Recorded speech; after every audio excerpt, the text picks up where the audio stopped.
Hi everyone, we are kickstarting the new season of the SaaS Sessions podcast, and I thank all of you for your continued support. So thanks a lot for that. In this new episode for the new season, we are speaking with Luke Diaz. Luke is based in the Bay Area and he's passionate about building and leading high performance teams in customer success orgs to drive three business outcomes. One, accelerated product adoption. Number two, to drive quantifiable business impact for their customers. And number three, achieve best in class gross and net retention. So, and in this episode, particularly, we'll deep dive into the third outcome with Luke, which is achieving best in class gross and net retention. So, hey, Luke, such a pleasure to have you on the show. I gave a very short intro about you, but would love to know from your side a little bit more about your journey into the SaaS ecosystem and what exactly are you currently doing at AppZen as the VP of Customer Success. Sure. Thanks, Sunil. And before we jump in, I just want to say thanks for having me. I'm a huge fan of the show. I also want to say congratulations on your success of having one of the top podcasts in India. It's pretty impressive what you've accomplished, and I'm honored to be here.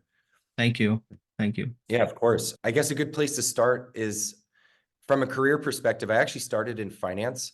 So I was in hedge funds, and that was the first half of my career. And then the second half of my career, over the last 12 years, I've been obsessed with this problem of how do you unlock value for customers at scale and drive business impact through the customer success function. Currently, I lead customer success at a company called AppZen. We're an AI solution for the finance function. So we automate a lot of travel and entertainment auditing and in those reports, and along with accounts payable. So trying to automate and streamline using machine learning to drive efficiency. Relatively new position. I've been here for 3-4 months, and I've absolutely loved it. It's a new, when you join a new role, Yeah. a lot of questions. I'm very happy with the challenge set in front of us. Nice. That's a really good, segue for your career into starting in finance and then going into customer success. And given the topic of conversation today as well, right? Like how do you achieve best in class gross and net retention, which has, again, has that roots back into finance, right? And that's like an important metric that a lot of companies that I've seen track. Like I was reading a report as well. They were talking about they took like top 20-30 public SaaS companies, and they're talking about the net retention that they have, and it was like 110 to 100 some 12%, right? So that's like a very good retention to have. But again, that's the average. So like there were a lot of companies who are doing 130, 140 as well, and there were a few companies who are doing like 90 and close to 100 as well. So right. So would love to understand from like zero, right? Like getting to that retention point is great, and it kind of helps the company win on a broader scale. But thinking from ground zero, right? Like when you close a customer and when it's handed to the customer success team, right from that point to getting to that 120% retention, like net retention is a long journey, right? So and customer success definitely plays a huge role into this. So like what do you think are some of the pointers where you see customer success help in achieving this kind of good gross and net retention? It's a really good question to kind of invert. Like if you take the question, how do we drive best in class gross retention, which I define as around 95%. If you're above 90% gross retention, you're in a really elite field. If you're at 95%, I would consider that best in class. If we invert that question, you're really talking about solving churn. So how do we reduce churn to the absolute minimum? I would actually take one step back, and before a deal's even closed, I have found that a lot of startups, and this is a little bit of a double-edged sword, but a lot of startups, even at their A and B round, haven't adequately defined their ideal customer profile. You're a startup, right? And this makes sense. You're trying to sell to everybody. But when you sell to everybody and you don't intentionally analyze, like, who is this built for? What problems does it solve most frequently and most consistently? I do find that when you expand your surface area with the lack of a defined ICP, you are taking on, perhaps willingly, more Mm, risk than you might be otherwise thinking through. So I also caution a lot of startups I work with and invest in and advise for, of like, have you defined your ideal customer profile? So mm, that's more like step zero to me. But let's say that you right. signed up a customer, you asked a great question. I think from the data I've seen in both my portfolio companies and companies I've worked for, about 40% of churn can be attributed to a failed onboarding. Mm, And a lot of times when you look at the numbers and you look at and you do root cause analysis, you're selling typically a software to an organization. They need to change something. There's like mm, change management involved. Humans need to adopt a new way of doing things. There's the software experience itself, but how does that tie into like how they do their work? I call mm, this like workflow integration. How do you tie your software's outputs to your customers' inputs and how they do their job? So right. I feel like not having a defined staged exit criteria based onboarding is one of the biggest gaps I see in like companies that are like call it A or B round. That's Mm, one high area of opportunity. correct. Yeah, basically, how do you onboard the customers and deliver that immediate set of value, right? As you said, what's the product output for the user's input, right? How are you solving their day-to-day challenges, right? It's as simple as like you log into your mailbox and you see your email right there, and you just click it and you're able to read it. It's very simple, right? Like Yes, obviously we've been using it for years, and it's kind of imprinted in our muscle memory. So we don't feel that there is actually a team, and think about 15, 20 years ago, like would this even be possible, right? Like for them, think about something like this. How do you deliver that immediate value to the customer so that people start using it, they get instant gratification of using the product, and also coming back to the product constantly so that they would explore more and more new use cases, right? So that's really precisely. important. But and moving on to the next, like I would say, like in all of this sense, right? Like how you mentioned, right? Like churn is basically looking at my question in a reverse format, where instead of improving your retention rates, how are you reducing churn, right? Which would in any way impact your retention rates. So I'm sure like there are other ways to impact your retention, gross and net retention as well, right? Either Absolutely. a Yeah, from what I've read through a lot of my research, is like there are four ways. Obviously, one is you reduce churn. Second is you do cross sell more product to the new org or new function, or sell new product line that you have to the same unit. Third is you upsell, like you sell more of the same licenses. Let's say earlier you have 10, now you're selling 20. And fourth is like you do volume, right? You play on volume. Maybe earlier they had like 100 GB of data usage, and now you have like 200 GB of data. So I've seen like there Yeah. are four ways you can impact retention, the gross and net retention, and which is basically getting more revenue from this customer, right? Like keeping it simple, like how do you make more money out of the same customer in all sense, Mhm. right? So like let's pick like each of these, as you said, these four pointers, right? So like how do you reduce churn? That's one way, one insight that you already shared. Like 40% is because of the onboarding, right? Like if you fail onboarding, 40% chance you're gonna lose the customer in the next cycle, right?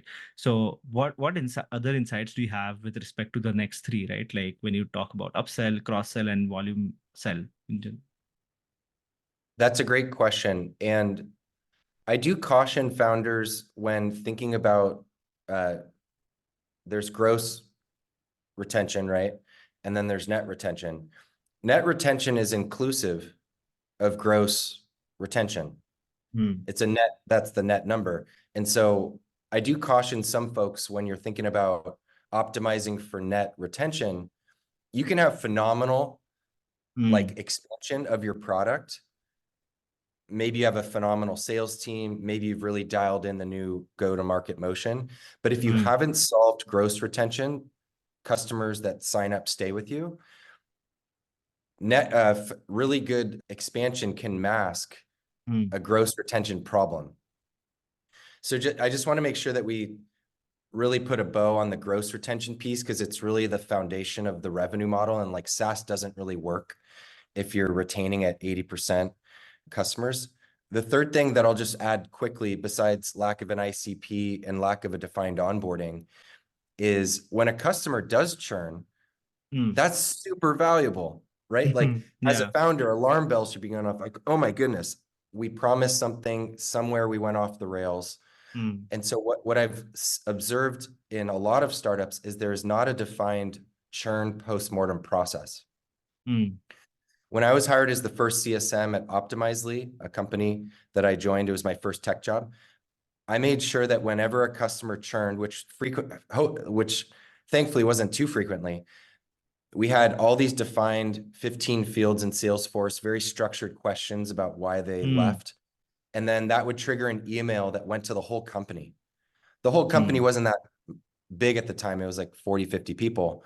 But I wanted to make sure that churn and those learnings were not mm. lost, swept under the rug, because it's painful. No one likes to, no Right. one likes to lose a customer. So having a formal churn post-mortem process is also Mm, super high impact.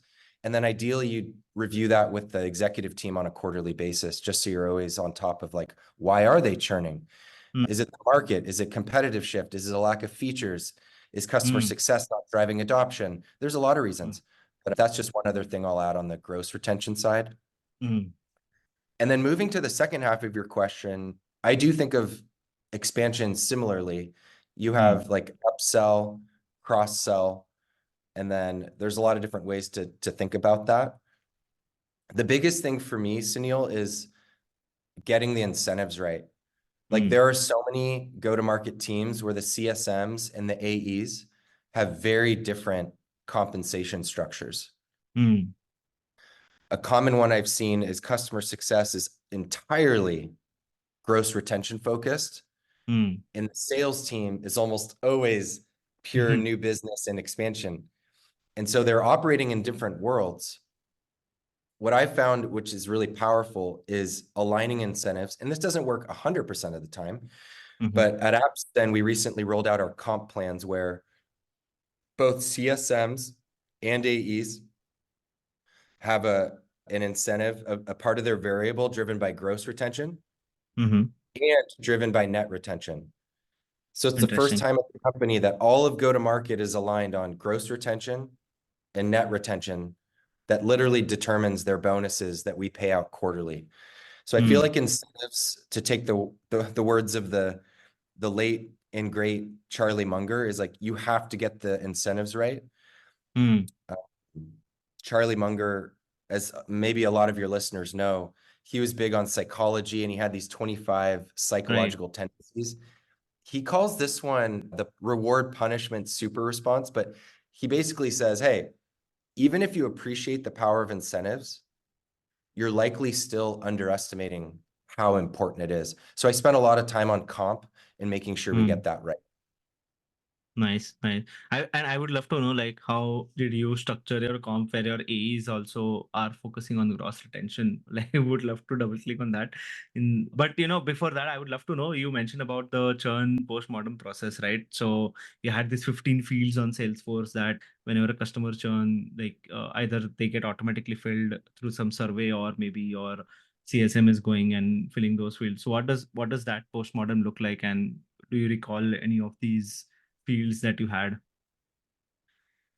Yeah, the ones I've seen that worked the best, I've rolled it out a few times. I have not rolled it out at AppZen yet. I'm still in my Hmm. third month. I plan to do so. The best ones I've seen are CSM led, but they're mostly showcasing and trying to capture, ideally in the customer's words, Hmm. exactly why they're leaving.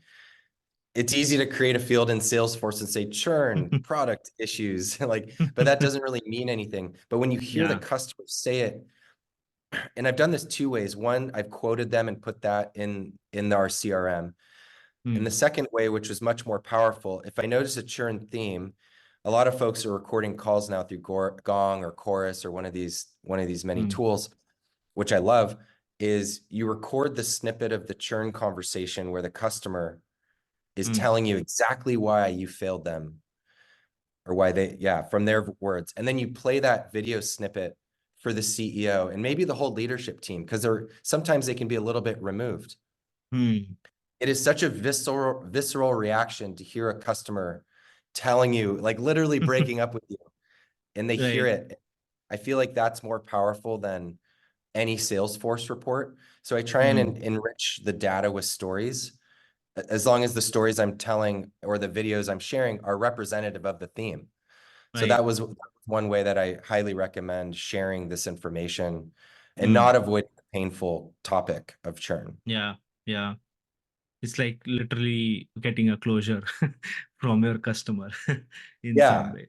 But coming to that, the current comp plan that you have, I don't know if you can share, but like how did you make sure that your CSM teams and AE teams have, alignment on the comp plan where both of them are focusing on gross and both of them are focusing on net retention. So how does that work? So I'm really fortunate to have a chief revenue officer named David Shaw, who really is next level in how he thinks about team alignment. He wanted to make sure, as did I, that net retention was part of CSM's compensation. So from the get-go, I had really a strong partner in our Mm, CRO. He was recently promoted to CRO. He was VP of sales when I joined, and we were talking through this. mm-hmm, The AEs operate, they sell to both new customers, like new business and existing. And so they have a number, just like any sales team. They're trying to sell mm, X hundreds of thousands or millions of dollars in a given quarter or year. So that's not unique. But they do mm-hmm, have a portion of their variable that's driven by gross retention. And like, are the customers you're working with staying? Are you mm, adequately spending time on customers that are having trouble? And mm, they get rewarded for helping CS save a customer. Sometimes it comes down to really clever commercials, right? You right. can do a lot of clever things with usage, free add-ons, access to different parts of your product. You can get creative with the commercials. At AppZen, my team does not, we no longer own commercials. That's a task we've transitioned back to AEs. So we don't own contractual renewals, but customer success does own the value realization, the business reviews, health checks, Mm, making sure that customers are super successful. But when comes time to renewal, we work very closely with them thanks mm, to this tightly aligned comp plan where both teams benefit from saving churn mm, and both teams benefit from expansion. And that's a mm, beautiful thing. And it's hard to get right because you gotta make sure that the AEs are more focused on growth mm. than retention. And you have to make sure that the CSMs and customer success are more focused on gross retention than net. Right. So it's almost like the inverse, but two sides of the Mm, same coin. right. That's interesting, and that's I think a new way of doing things, at least from what I've heard. And earlier you mentioned about one, like when you're doing that post-mortem, you mentioned that when you fill these questions or when you fill that, the content that you're hearing from customers' problems in their own words. That's why they're breaking up with you and stop using your product. So basically, focus on voice of the customer, right? And that brings me to my next point. Focusing on voice of the customer after they have churned or when they are churning is great, but how can we use voice of the customer to avoid that situation to come up eventually? That's a fantastic question, right? Because Mm. if you're recording churn conversations and it's the first time your Yeah, executive team heard of it, you're clearly way too late. right. My mind goes, and this depends on the nature of the product and Mm, the go-to-market motion of the company we're talking about.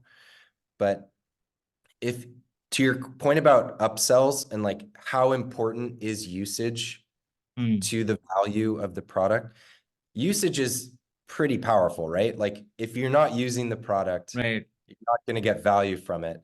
But how Mm, usage is tracked and measured, and if mm, it's related to pricing, there's a lot of nuance there.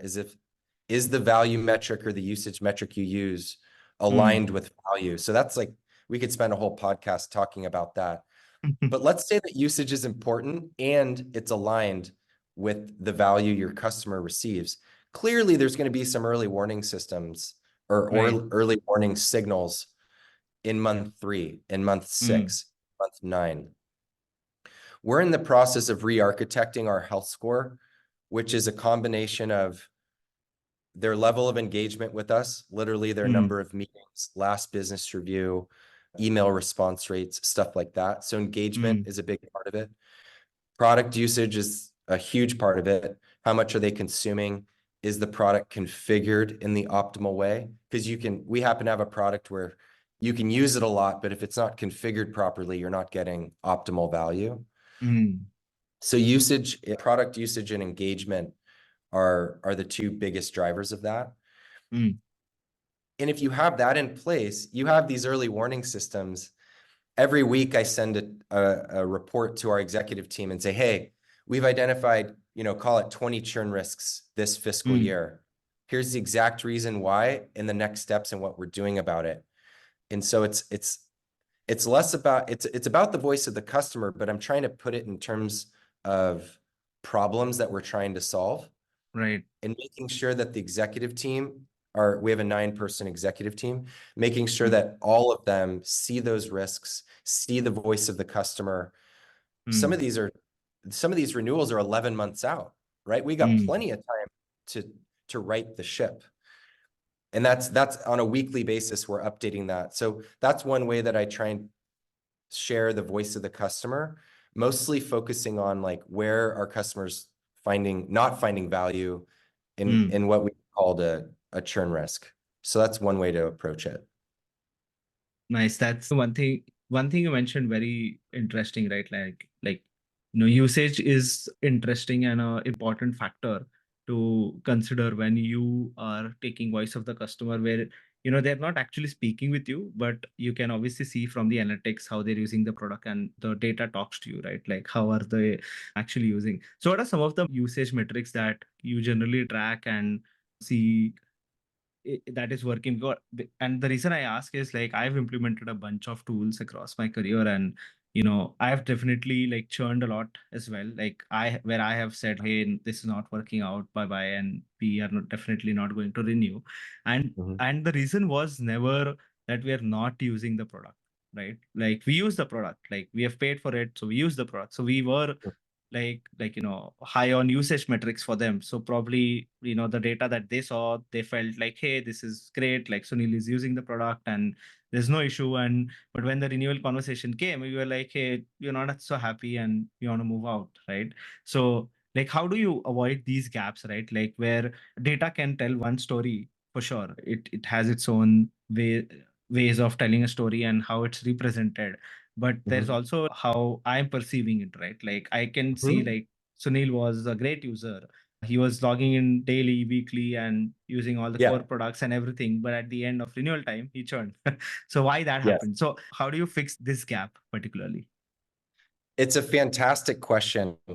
Usage can certainly be misleading if that usage is not resulting in tangible value or like Mm, literally quantifiable ROI that right. justifies the investment in the first place. Yeah. Some of that has to do with the macro environment of like, what is the state of the world and economies Mm, when that's happening? I know you have a lot of listeners in India, but last week in the US, a big inflation report came out on Thursday, and it actually mm, said inflation actually increased to 3.5% year over year, up from 3.2. mm, Up until this point, everyone thought inflation was under control. We did 11 rate hikes in a year and a half. I only mm, mention that because the macroeconomic environment is so key to how your customers think about budgeting and mm, spend. So that is all to say, I actually expect a rate hike in the US, which would be mm, a really big deal. Not a lot of people are thinking about that, but kind of a contrarian in that view. What that means for me and other customer success practitioners is that this cost cutting, every dollar is being scrutinized. I actually think that's going to continue for another 12 to 18 months. So your mm, question is even more valuable because there's plenty of high usage products out there, but are they driving business value? mm, The key way I think about that is our fundamental customer success motion of our business review. mm, So we have about 500 customers. This quarter, our fiscal started in February 1st. So we're almost done with, February, March, April, coming up on the end of April. Today's April 15th. It's tax day in the US. So this quarter, my team has delivered 244 business reviews mm, to our customers. They're recorded in Chorus, they're captured. That's my mechanism to know that we are not only relying on usage, but we're translating that usage into literal cost savings or efficiency gains for that economic buyer that's going to sign a check or a renewal form at some point Mm, this year. So the right. business review for us is super, super important. And that's like the value communication mechanism so that we don't get caught in the trap of like, oh, usage is good. They must be Mm, healthy. right. Have to have you have to have that value discussion and you have to make it Mm, very rigorous. You can't just, mm, sometimes you can get away with emailing it. Sometimes you can get away with kind of having it built into your product on an analytics dashboard. But I don't think there's any good replacement for showcasing quantifiable ROI to the mm. decision maker contract. Because keep in mind, they probably have 20 different spends. They have 20 Yeah, different SaaS vendors, and they're going to get pressure from their CFO. Who are you going to cut? They're going to right. cut who they haven't heard from in a while or who their team doesn't like or where the value is questionable. Mm. Makes sense. Makes sense. But I know I can talk on and on about this topic, and I know we have had conversations earlier, and I feel you are also in the same side. But I know people generally start with why, but I kind of want to end the episode with why, right? Like why focus on gross and net retention overall, right? I know you answered that in a part where every dollar is going to get scrutinized in for the next 1 to 2 years, and that's gonna rigorously come to each and every company out there, whether you're a good to have product or a must have product or whatever, right? Like if you're selling, you're in CS, this question would be tingling on all your investors, with your executives, your founders, everybody, right? Mhm. So like why focus on gross and net retention in the end, right? It's a good question, and there's kind of a philosophical angle, but if I were to make it super succinct, customer success can be expensive. Mm. On average, it's 10 to 20% of revenue is what you pay your customer success function. That's like non-trivial, right? And so I really love anchoring on gross and net retention because as a leader, I never want to be too far away from revenue. I've Mm. seen some customer success teams drift into the realm of like trainings and tickets and things that are not directly attributable to Mm. driving revenue. And I feel like that's almost always a path to smaller budgets, being viewed as a cost center and being marginalized when Mm. really customer success as a key competitive advantage that should be well resourced and very tight to revenue. So it's more of a like selfishly, I never want to be too far from revenue as a leader Right. because I feel like that drives a lot of influence in budgets. So that's kind of the self-serving yet true to the function of why I think it's really, really important. Nice, nice. And I think like even I am like that. Like I like to be close to revenue. I like to own a revenue metric. Like you would not hear a lot of marketers at least would say that. So totally into that. But yeah, coming to the last section of the episode, Luke, I think this has been great. So the last section is like the lightning round. Okay. Like I have already asked you a lot of questions, but I'm gonna ask you like three more. And again, not related to the topic that we were speaking earlier, but just in general, and you have to answer with whatever is on top of your mind. So, what is the one thing that has helped you shorten your learning curve? Every weekend, I spend 2 hours on Khan Academy and just Hmm. pure like deep work learning. And so that's been my mechanism for just like Nice. climbing up the learning curve as fast as I can, having dedicated deep work time. Were you Mm. referring to customer success specifically or just all learning No, in curves? general, in general. Oh yeah, dedicated 2 hours of deep work. So you have learning time set aside for yourself. Treat yourself like a student. Right. Always be learning, right? So, on to the second one. So, what do you know about your work now that you wish you would have known when you first started?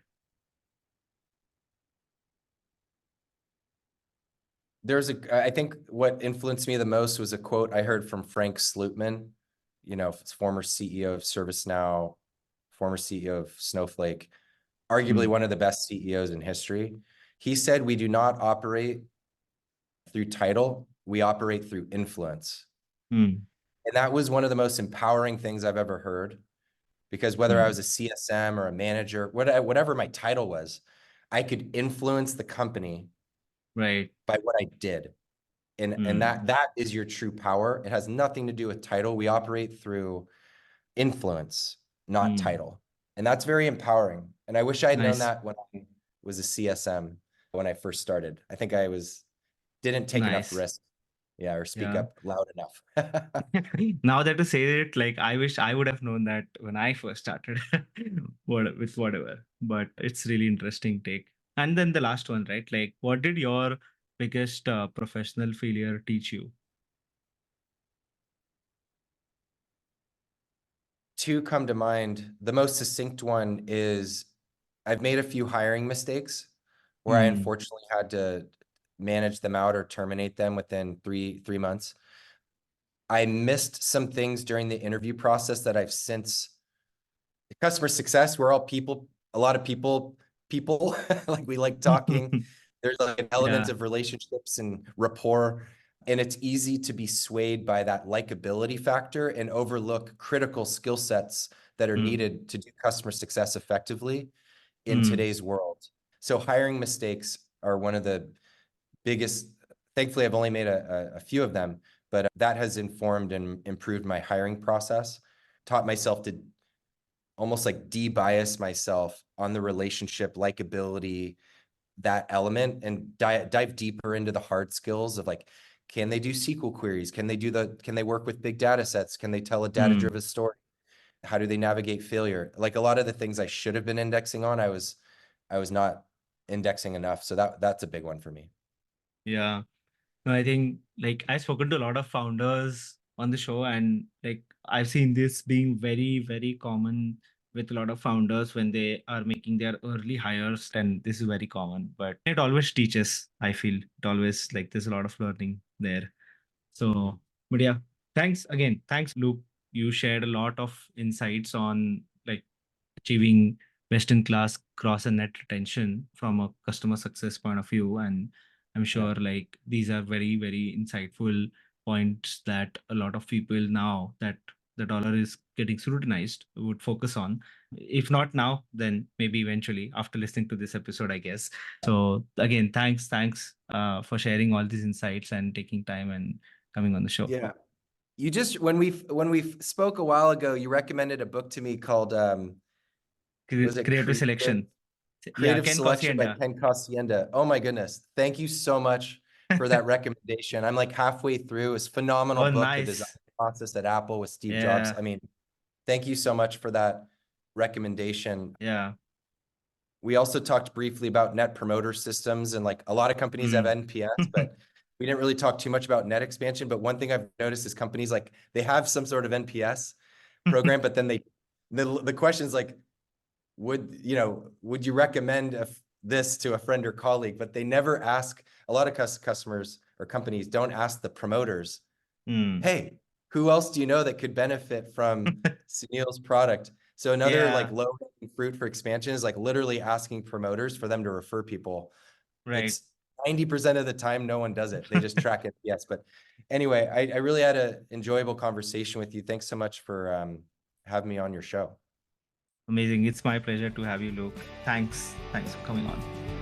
All right, talk soon.